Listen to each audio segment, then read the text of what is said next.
আরজি করার পর এবার অভিনব কায়দায় নির্যাতন হলো এক নির্যাতিতা। রহস্যজনকভাবে কিভাবে নসিবপুরের মেয়ে হরিপালে পৌঁছালো এবং রাতের অন্ধকারে ক্লাস 11-এর ছাত্রী তাকে নির্যাতিত হতে হলো, কেন এই ঘটনা বারবার রাজ্যে ঘটছে, তারই প্রতিবাদে সিপিএম এবং সিপিএমের শরিক দলগুলি মিলে থানা ঘেরাও করেছে। সেই ভিডিও আপনারা দেখবেন। চোখ রাখুন বাংলা খবর ইউটিউব চ্যানেলে।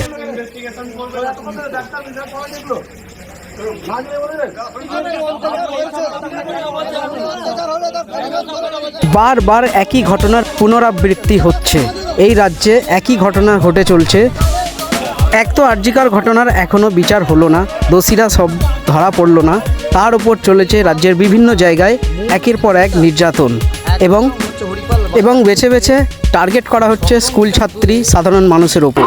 এই মহিলাদের নির্যাতন কবে বন্ধ হবে, এই বিচারের দাবিতেই সিপিএমের থানা ঘেরাও কর্মসূচি।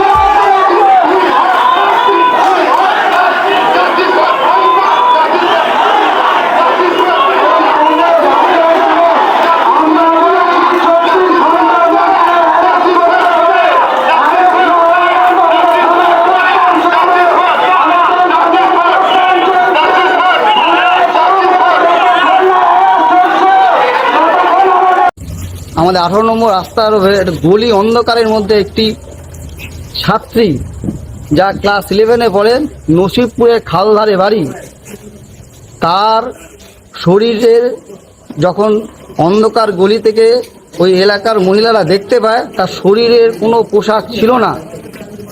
এই ধরনের ঘটনা যা আমরা স্তম্ভিত হরিপালবাসী হিসেবে আমাদের বক্তব্য সুনিশ্চিত, এই ঘটনার সাথে যারা যুক্ত তাদের শাস্তি দিতে হবে। এরকম একটা ক্লাস 11-এর ছাত্রীর উপর আমরা মনে করি যে শারীরিক নির্যাতন করা হয়েছে এবং সেই শারীরিক নির্যাতনে যারা দোষী তাদের শাস্তি দিতে হবে। এবং নসিবপুরের মেয়ে কিভাবে হরিপালে এলো, কি কায়দায় নিয়ে আসা হলো, একটা গভীর রকমের আমাদের অনেক রকমের প্রশ্ন। আমরা মনে করি প্রশাসনকে এর বিরুদ্ধে কঠোর ব্যবস্থা করতে হবে এবং গোটা রাজ্য জুড়ে যা হচ্ছে তার অংশ হিসাবে হরিপালেও আমরা লক্ষ্য করে দেখলাম এই ঘটনা ঘটলো। এবং ইতিমধ্যেই আমরা হরিপাল হসপিটালে এসেছিলাম, সেই ছাত্রীটি হরিপাল হসপিটালে তার প্রাথমিক চিকিৎসা হয়েছে এবং প্রশাসনের পক্ষ থেকে তড়িঘড়ি এখান থেকে তার মাকেও তুলে নিয়ে চলে যাওয়া হলো। আমরা এর বিচার চাই।